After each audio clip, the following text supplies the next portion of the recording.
une avancée considérable pour les jeunes femmes. À partir de la rentrée, les étudiantes de l'université Paul Valéry à Montpellier auront le droit à des congés menstruels. 10 jours sans besoin de certificat médical. Reportage d'Emilien David et Delphine Aldebert. Sur le campus, la mise en place de ces congés menstruels fait des heureuses. C'est une super bonne idée, franchement, c'est pas trop tôt, quoi. Ça fait des années qu'on le demande. Parce que parfois c'est trop difficile à travailler quand t'as mal partout. Tenir sur une chaise en pensant qu'on a l'impression qu'on nous met des couteaux dans le ventre toute la journée, oui, c'est pas. Rester 7 heures à la fac, c'est pas possible. À partir de septembre prochain, les étudiantes de l'université Paul Valéry auront le droit à 10 jours d'absence par an, sans justificatif.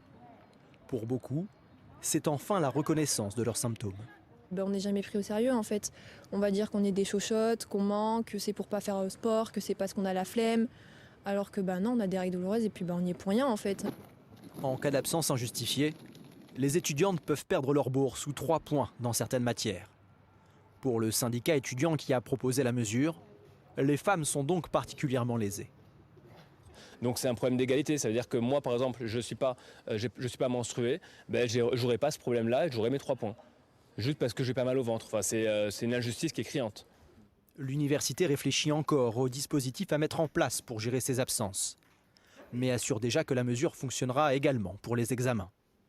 Par contre, il n'y aura pas de session d'examen particulière, c'est-à-dire que si l'étudiante passe ou l'étudiant passe son évaluation 1 et qu'elle souhaite passer son évaluation 2 et que lors de l'évaluation 2, elle est absente pour ce motif, il n'y aura pas de 3e évaluation. Pas de rattrapage possible, donc, comme pour les absences en cas de maladie. Un bon début pour le syndicat étudiant à l'origine de la mesure, qui aimerait l'étendre à toutes les universités de Montpellier.